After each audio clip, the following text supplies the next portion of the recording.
Yun nagbabalik na naman ulit tayo. Kung saan ho kayo naroroon ay magandang umaga, magandang tanghali at magandang gabi sa inyong lahat. Ano ho?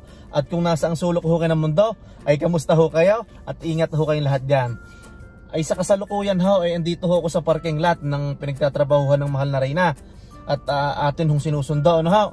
Tapos pagkatapos ho nito, diretso naman ho tayo ng school ni Utoy.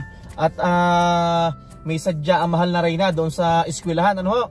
At tapos tayo ay habang daan ay naguhuntahan ho tayo. Ano ho? Ay siya, masayang araw ho ng Martes sa ating lahat. Ano ho? God bless everyone. Bali, nag-text na ho ako sa mahal na Reyna na dito na ako sa parking lot. Ang katunayan ho nito, hindi niya ho alam na magbablog ako ngayon. Ano? Dahil mostly ho, gano'n naman ho lagi ang mga ginagawa ko. Minsan on the spot or may maisipan lang ho kung ma-vlog. Ano ho? Tawag doon.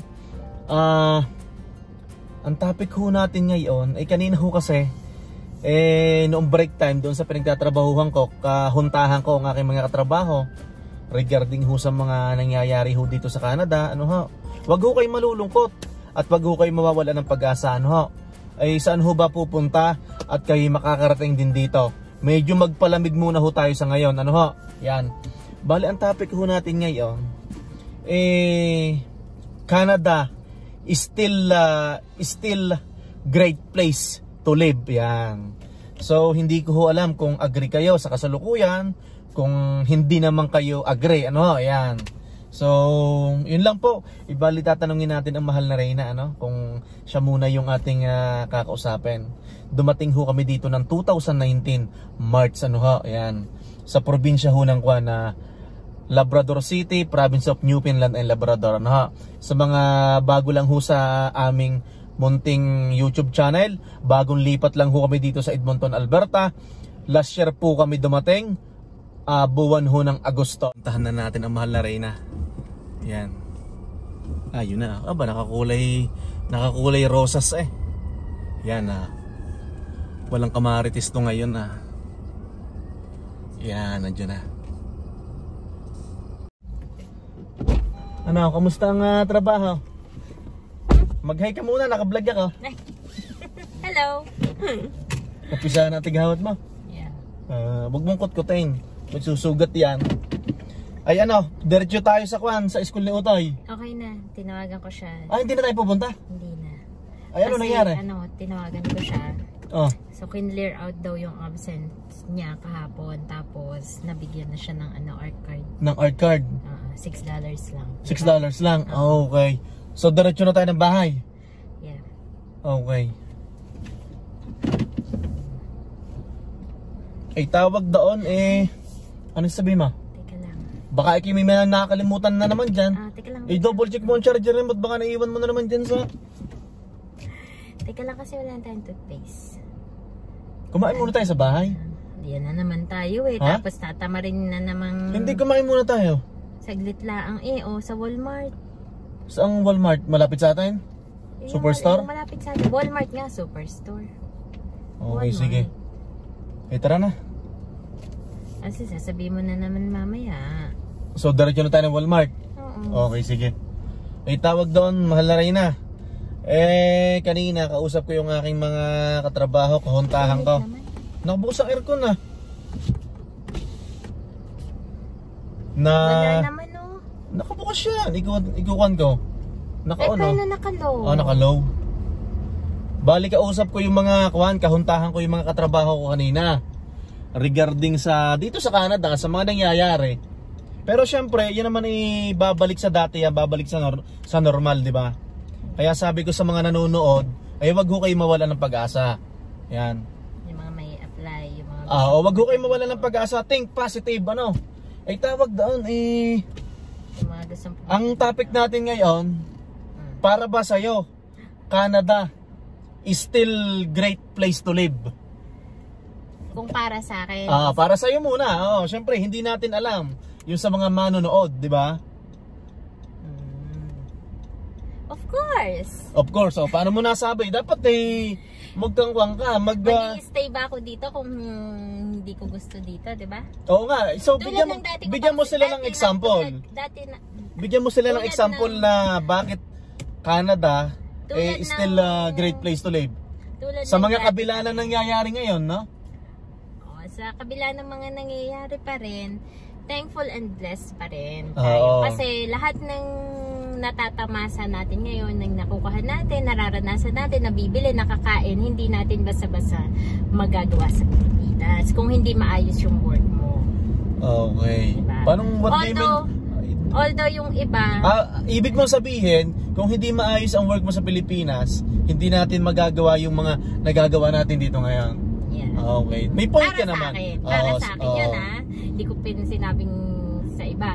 Kasi kung iisipin mo, magkano yung yung sahod sa Pilipinas. Sige, sabihin nating minimum 600 per day. Ang mahal ng bilihin na sa atin, 'di ba? Yung nakita ko nga repolyo. Dito naman mahal na din, ano? Yes, mahal na rin naman dito, pero ewan ko, still afford pa rin natin, 'di ba? Sinasamahan lang ho namin ng pagtitipid. Yes, Sa totoo lang. Oo. Yun nga lang, syempre hindi tayo nagtitipid sa pagkain, 'di ba?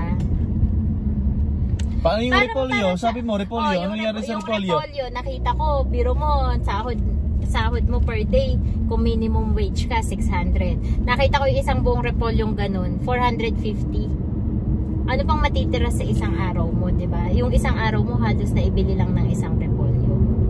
Di ba? Okay. So ano pa? Bakit Canada is still great place to live? Ano pa? Ano bang naitulong sa iyo? Ano bang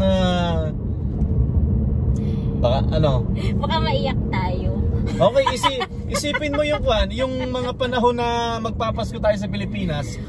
Ibalik natin yung naging nasabi na natin to sa vlog natin. Magpapasko sa Pilipinas 2018 yon. No. Hindi tayo makabili ng lechon manok. No, hindi.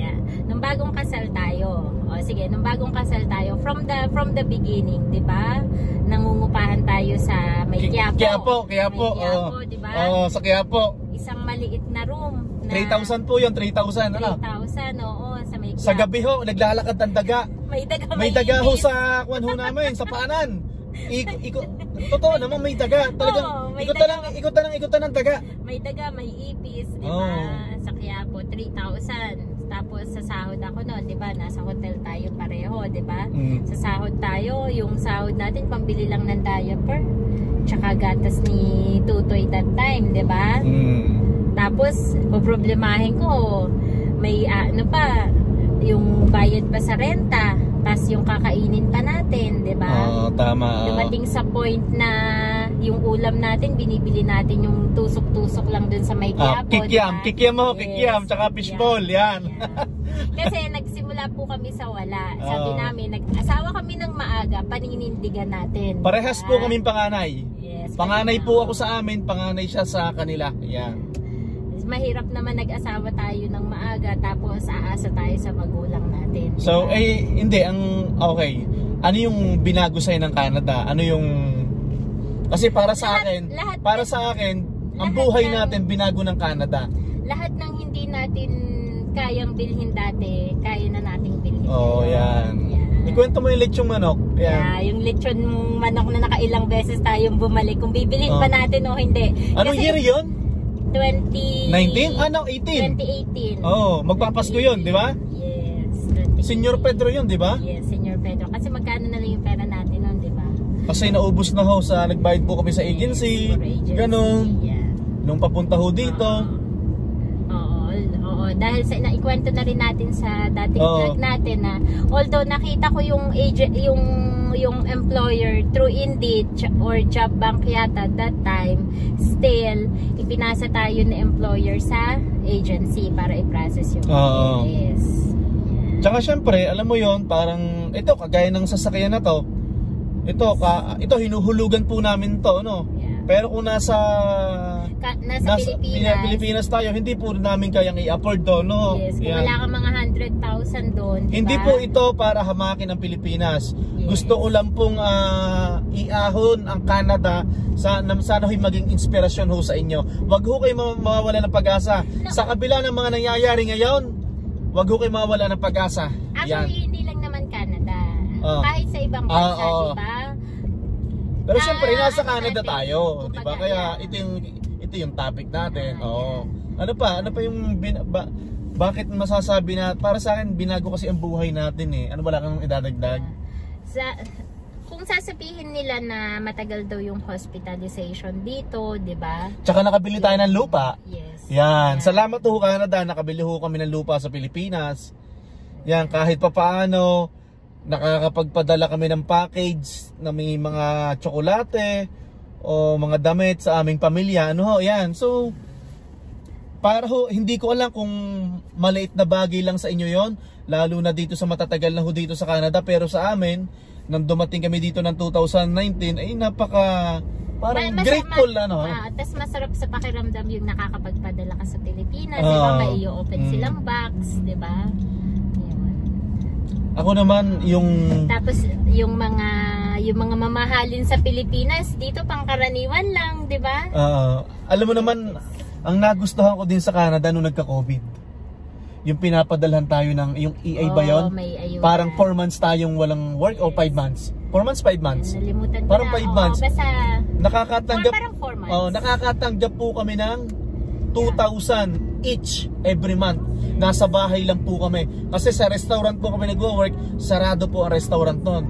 So sasabihin ko na kung magkano yung naipon namin nung time na yon, parang nagkaroon tayo ng 19,000 sa loob ng 16,000? Hindi ba 19? 16 kasi 2 times 4. Diba? Kasi meron tayong 4,000 a month, di ba?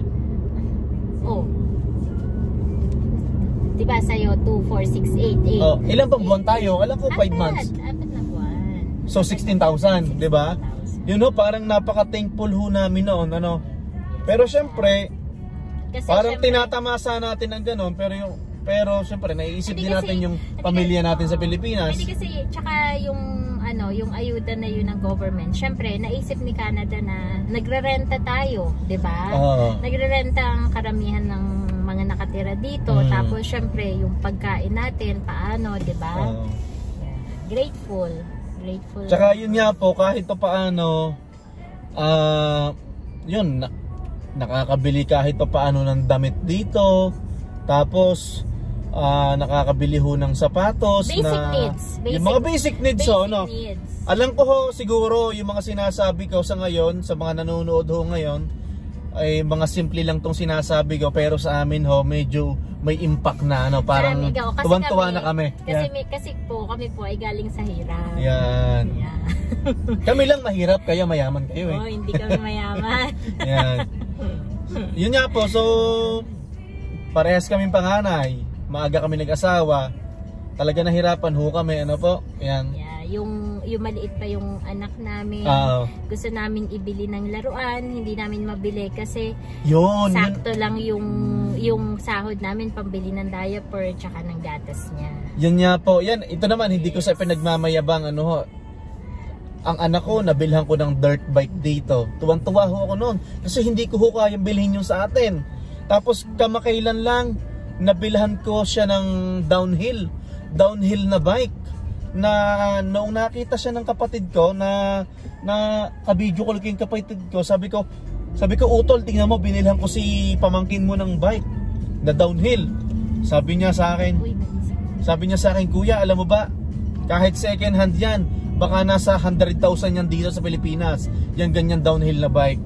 So sinerch ko, sabi ko, wow, ganun nga pala yung presyo, So hindi ko po ito pinagyayabang sa inyo. Parang na-share lang ho namin na thankful kami at ano ba to? Susingit ba si nanay or ano? Okay. At saka yun nga, nung maliit pa si Tutoy, di ba? So sa madaling salita, binago ng Canada ang buhay natin. Malaki ang naging tulong sa atin. Yeah. Di ba? Siguro binago rin dahil nagsumikap rin naman tayo kasi paano kung nandito tayo, so di rin naman tayo nagwo-work, di ba? Tama naman, So nagsumikap din tayo. Tsaka nung wala ho kung ibig sabihin, hindi ko po sinisisi ang Pilipinas, nagpapasalamat ho ako, Ang gusto ko lang, ginawa ko lang din tong topic na to para ma-inspired ba sila. Alam mo yun, mahal na Reyna, yung parang sa kabila ng mga nangyayari ngayon tungkol sa Canada, huwag silang mawala ng pag-asa. Dahil pag natuloy ho kayo dito, sasamahan nyo lang ho ng number 1 na pagtitipid. Yan ho ang number 1 dito sa Canada. Magtitipid ho kayo. Huwag ho kayo masisilaw sa mga kung ano-anong bagay. At nako, mayayari po kayo, malulubog po kayo. Huwag mawala ng pag-asa. Kasi katulad ko na dati na wala naman akong managerial experience, di ba? Pero dahil sa kagustuhan ko talagang makabalik that time, talagang sinikap kong maka-apply ng as managerial position sa Pilipinas. So, yun, kaya nangyari na nakabalik ako. Di ba? Yun lang po, bali nag-share lang po kami na yun nga, kahit papaano may napundar kami na maliit na lote sa Pinas. Hindi naman kalakihang ipon na hindi kagaya ng mga ipon ng iba na matatagal na dito, ano po, kahit papaano sa mag-aanim na taon na tayo dito, ano? Tama ba? 'Di ba, kahit papaano masasabi ko na binago po ng Canada ang buhay namin. Nakaalwan-alwan na yun, sa Tagalog, nakaalwan-alwan na ho kami. Ano po, yan. Tapos nakapag-franchise pa po kami ng cleaning. Yan, so kahit po papaano masasabi ko na Canada, maraming salamat. At syempre sa itaas, maraming salamat ho Lord, ano. At nakaalwan-alwan nga kung sa Tagalog. Saan ba Walmart pala? Excuse me. Doon. Kakaliwa tayo.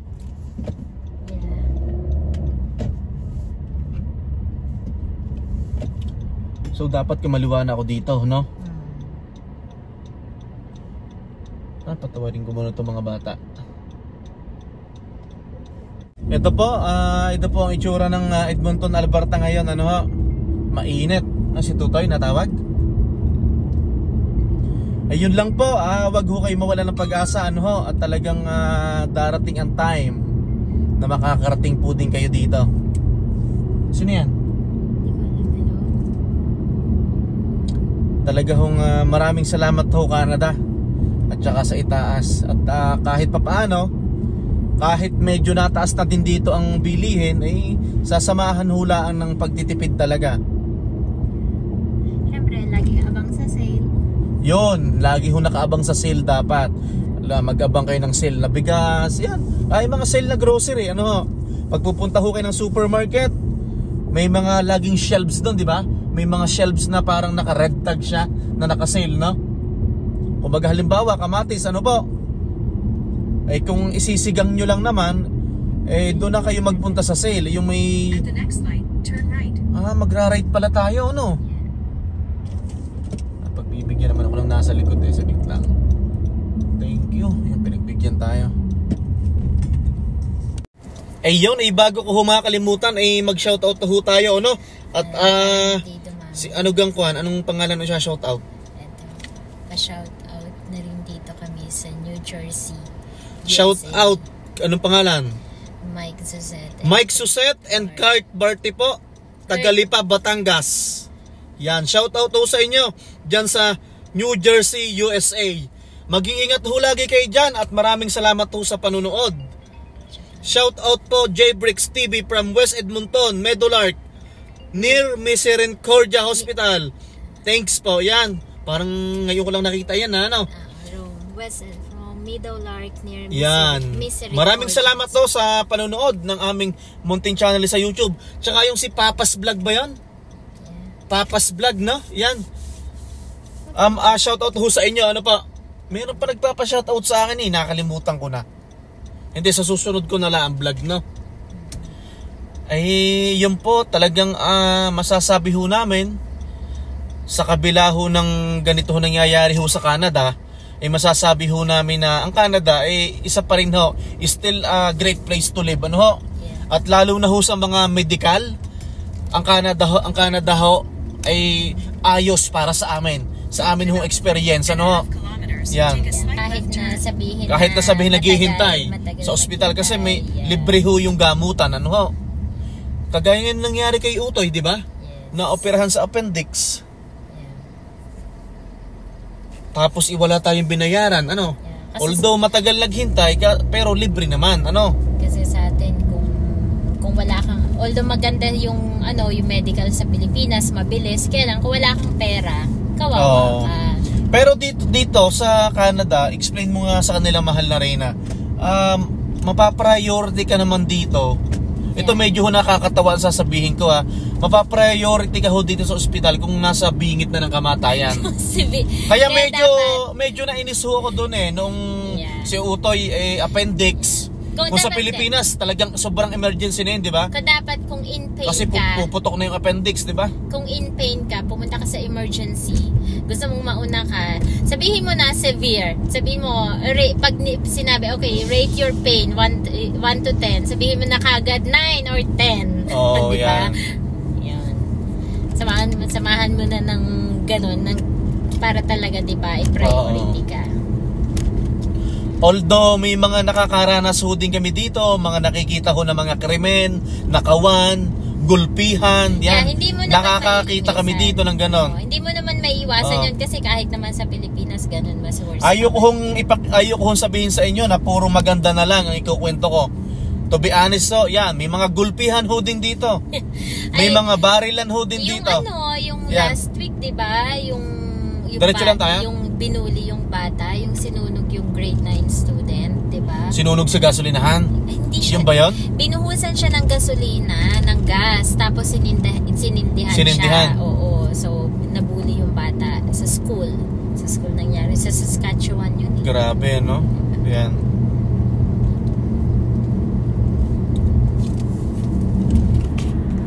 Ito, malapit na ho tayo sa Walmart. Andito ho tayo sa Stony Plain Road.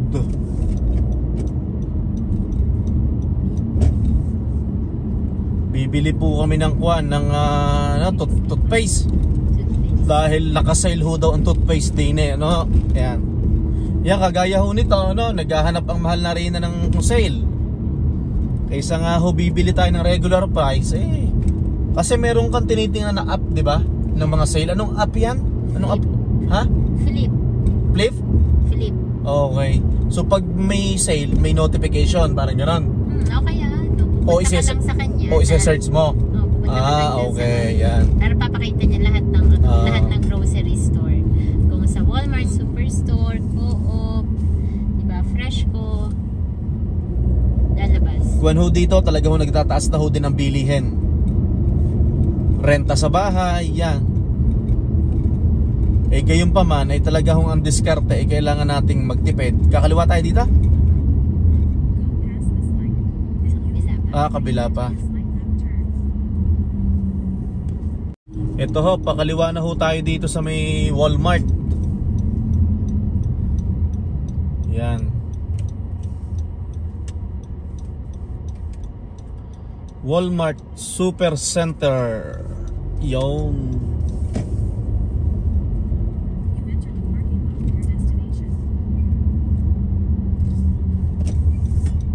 Mainit pa rin kaso sa umaga malamig.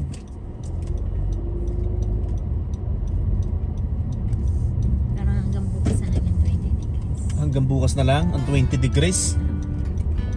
Walmart.